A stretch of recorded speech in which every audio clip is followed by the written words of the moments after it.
Do you speak Arabic? Should I speak in English? It's perfect. Okay. Our talk today is about component analysis and modern software development. Before starting this subject, as you know, when you start development, you are not starting from scratch. You are always using library. You are always using framework, where this bunch of softwares, which is written by the community or by a vendor or whatever the source of it, you will start after their deliverables. So our call here, we need to make sure that our code, what we are writing it, on top of other codes, it should be sufficient and secure and should not make us trouble when any attacks that's happening for it. So the content of this talk, it will be introduction to component analysis. Usually these developers, when they shift their deliverables, it's about components, either it's a framework or library, etc. The second thing, we have the common risk factor and component use. Okay, when we use it, what will be the risk for it? Is it secure? Is there a known risk, etc. The third subject, as Faisal he talked about it, the software bill of materials as BOM and the identification for it. We will not go that deep. I think Faisal he covered it in a good matter, but we will just have an overview about it. And there is another thing which no one is taking care about it, the open source policies and best practices. Open source, that doesn't mean it's free. Open source, that doesn't mean you can use it for your business. There is multiple type of license. There is multiple type of usage to be used for this softwares. We need to take care about it, where it's become one of the risks. Tomorrow when you will have a startup and eventually it's become like $1 million startup, these companies that will start suing you to get money after you. So tools and solutions for component analysis, and we have the conclusion. So we'll start firstly for the introduction. Now we have two definitions for the SCA or the component analysis, software component analysis. Mike, is it okay? Okay. The portable, okay.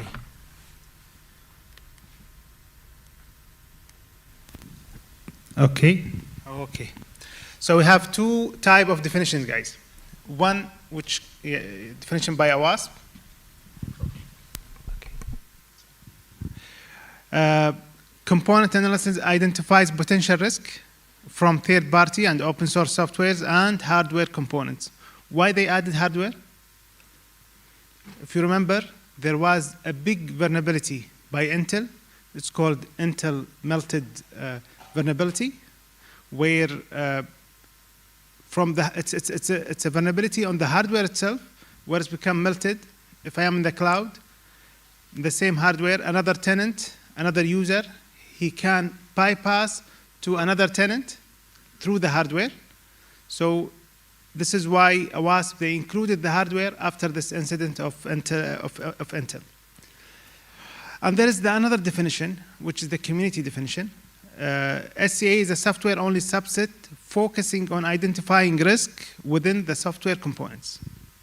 So this is just a high-level definition of the component analysis. If you remember in the previous demo, he just introduced the SAST and DAST. There's another component which is called SCA, which this is the one which I'm talking about. Now, why component analysis matter? Why do we need it? Okay. Reliance on third-party components. As I mentioned, that modern software development heavily depends on third-party and open source components, which making the analysis crucial. Java people, they like now these days to use Spring. Microsoft people, they like .NET. Python guys, there's multiple library like Django, fast APIs, etc. So each developer, he's working with his flavor. This flavor is coming with a lot of third parties where we need to do the analysis for it.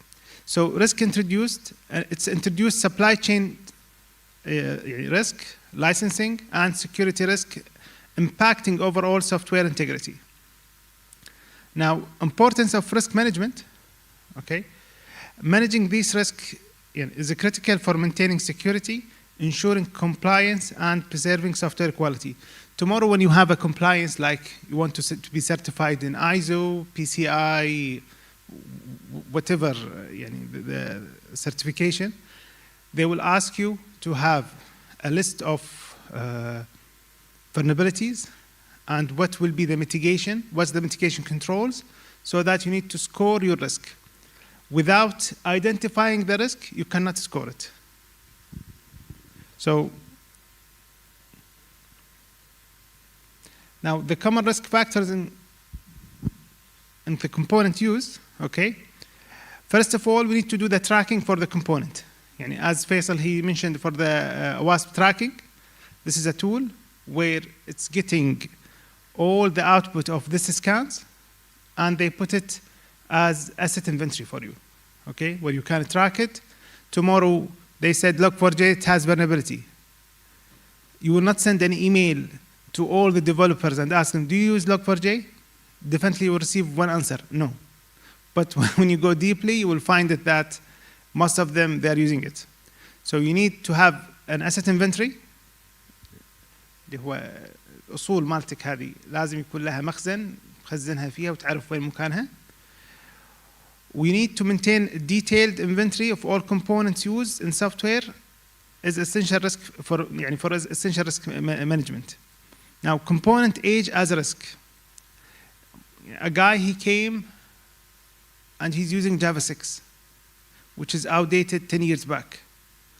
That means 10 years of a component that's never got patched, never got security fixes. Definitely it's vulnerable. So I will not start with an old technologies or undated, or for example, a guy who's using Windows 7, which is end of life 5 years back. There's no patches, there's no security, there's no maintenance even from Microsoft. If you face any issue or face a problem, they will not support you on it. So avoid using component outdated or end of life. Now, vulnerabilities and component types. We have known vulnerabilities. Like, for example, I know that I'm using Log4j. So it's a known vulnerability, and I know that it's a remote code execution. So first of all, I need to identify what vulnerabilities is there. Pre-existing security issues in components can be exploited, making vulnerability awareness critical. خالف أتكلم وياكم شوية بالعربي. دائما لما بالحياة الوظيفية لما تقول لي يبقى هذا vulnerable زين الرد شو يقول؟ يقول إيه بس not exploitable. يقول لي يبقى بلى بالسي في إي موجودة exploitable شلون exploitable؟ قال أنا بالكود مالي ما قاعد أستخدمها. عاد الحين أنت أثبت إن استخدمها ولا ما استخدمها. فهنا في عندنا قاعدة عامة، إحنا ما راح ندش بالديتيلز هذه، لأن مثل ما قال زميلي مساع إن 80-90% من الكود هذا في ريسيرشز قاعد يسوونها، فخلاص هنس هم قالوا it's vulnerable, fix it. زين as easy as this. And I will not get this risk. It might be exploitable ولا not exploitable. Tomorrow when someone hack me, I will not play blaming game. Now you told me it's exploitable. See, now it's exploitable. I will not go that deep. I will not hire a red teaming to prove this vulnerability is exploitable and it's already known as exploitable, right? So always, in the future, when you see any vulnerability, it will be much easier for you to fix it and do quick testing. We call it non-functional testing, okay? To make sure that it's compatible and is not breaking other components. even in the other tools like the DAS and these things, when it's running, hence there is no crashes and you have the monitoring. So do the upgrade without taking the risk of going production with vulnerability component. So component type is significance. Difference of component types like library, framework, carry varying risk levels based on their function and usage. Now, what's the advanced risk factors we have? We have the repository trust and provenance. Now, trusting component sources and their origin significantly impact the security posture. يعني لما تستخدم برنامج وتجيب الريبوستري من unknown developer non-maintained وتكتشف السورسز من نورث كوريا مثلا، زين، هل راح يكون نفس لما تسوي داونلود من AWS maintained by Amazon و there is a list of community which get update frequently, okay, there is a lot of issues get fixed يعني recently. This is one thing. The second thing, license and inheritance risk. Legal terms and license and risk passed down from dependency need careful consideration. لما تدخل على أي repository راح تلاقي فيه اللايسنس اللي يستخدمها. في ناس تستخدم GPL، في ناس تستخدم IT، في ناس تستخدم اللايسنس مالتها. كل واحدة لها شروطها وأحكامها لازم تقيد فيها، وهذه من الأخلاقيات يعني. إنزين. Project health and external services, maintenance status of components and risk introduced via third-party APIs are vital factors. إنزين. أهم شيء إن البروجكت يكون شغال. في ناس تسوي له صيانة. في ناس تتابع الإيشوز اللي قاعد تصير. لما يصير أبجريد مثلا على مثلا نقول بايثون صار فيرجن 3.12 لأن 3.11 في vulnerability. اللايبرري هذه should be upgraded to this new version of Python, etc. انزين عندنا الأسبوم. طبعا أسبوم is a comprehensive list of all software. أنت مثل مساع كان في 4 components ولا 5 components، بس بالصج هم عبارة عن 200 components. وفي depth بالسوفت وير بالماتيريال. أنا ممكن الفولنربيلتي مالتي أنا أشيك مثلا على الدبث 2، أنا ما راح أدخل بالعمق هذا لأن أكيد راح ألقى فولنربيلتي. وبالبايبلاين باتشر راح يصير في عندنا مشكلة إذا حطيت condition if it's critical or high it should fail the pipeline, it always will fail.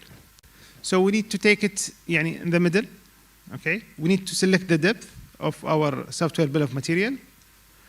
Now, the importance of software bill of material to allow for better tracking, management, and security assessment of software components.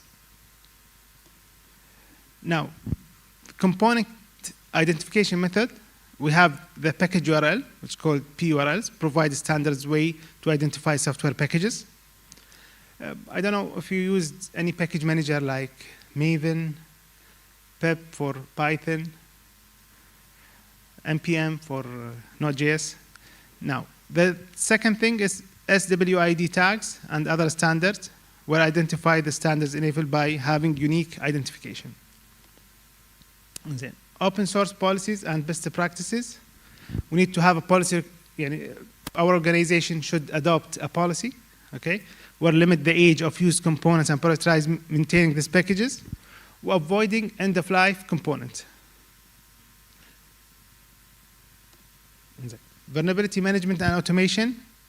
We need to avoid vulnerable components. As I mentioned, it's vulnerable, exploited, not exploited, we need to fix it.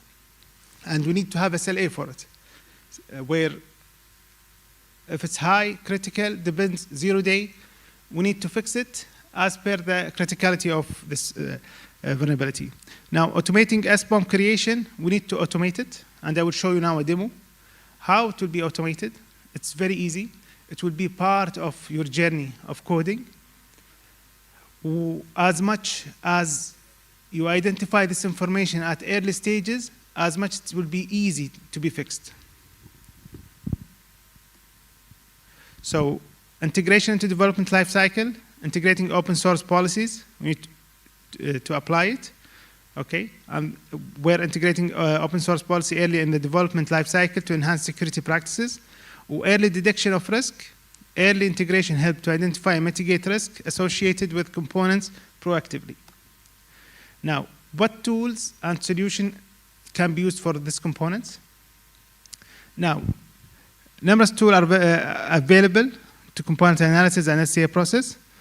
We have an open source tool to identify dependencies to known vulnerabilities, aiding of risk aiding in risk detection. We have a flagship tool called OWASP Dependency-Check. It's free, open sourced. It's getting updated the vulnerability on daily basis. Okay, so you can use it with zero cost. Now we have Cyclone DX, a standard format of SBOM, promoting transparency and compatibility between tools. Commercial and open source options, we have like Sift, Grip, Snyk, and Black Duck. Also, Dependency-Check, you can select the format where it can generate it for you. Now, the conclusion, we need to have these keys, okay? Maintaining component inventory. This is the main thing. Adopting SBOMs.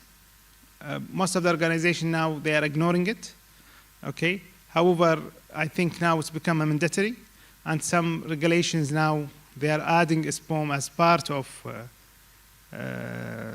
their compliance.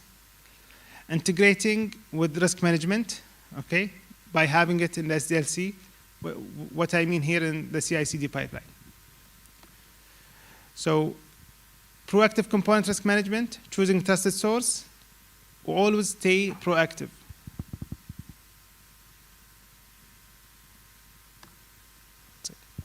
I want to show you a demo. This is all about theory, how to translate it practically in our development lifecycle.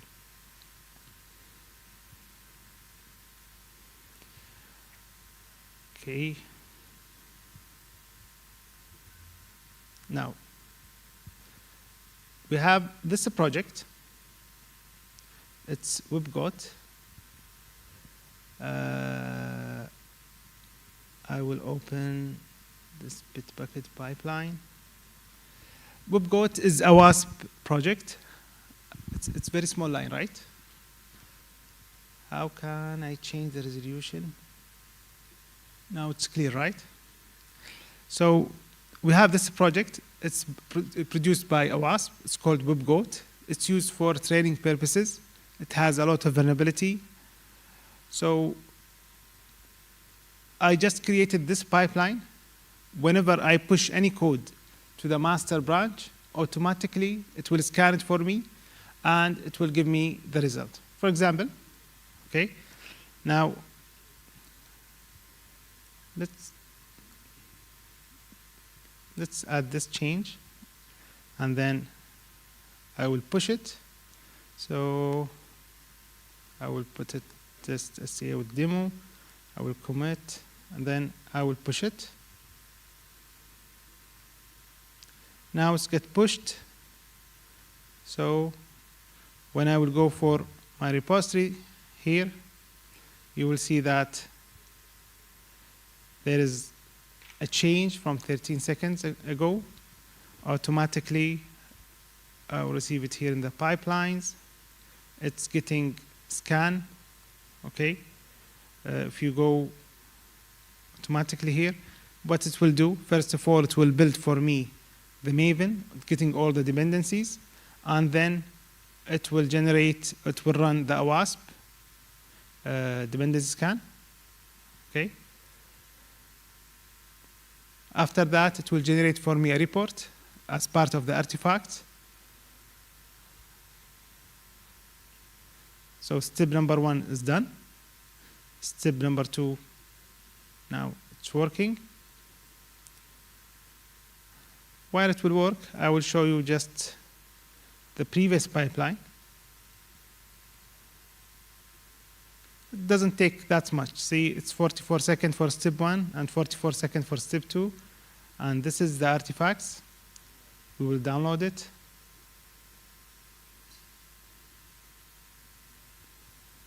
Okay.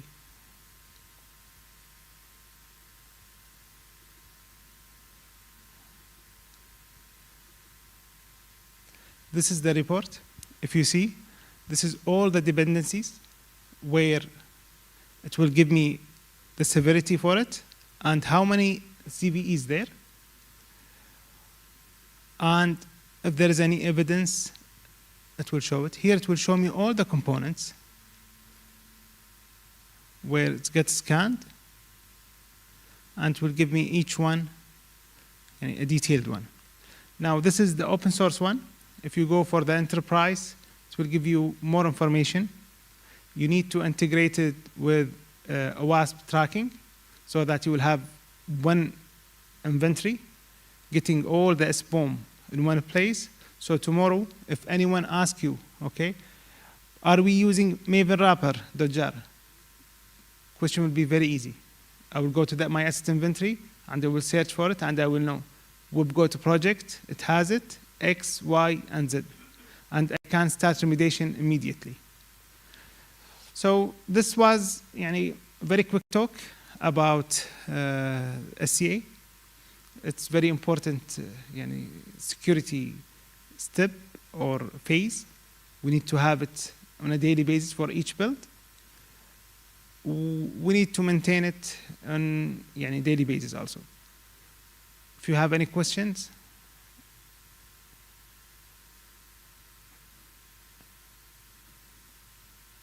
Thank you, guys.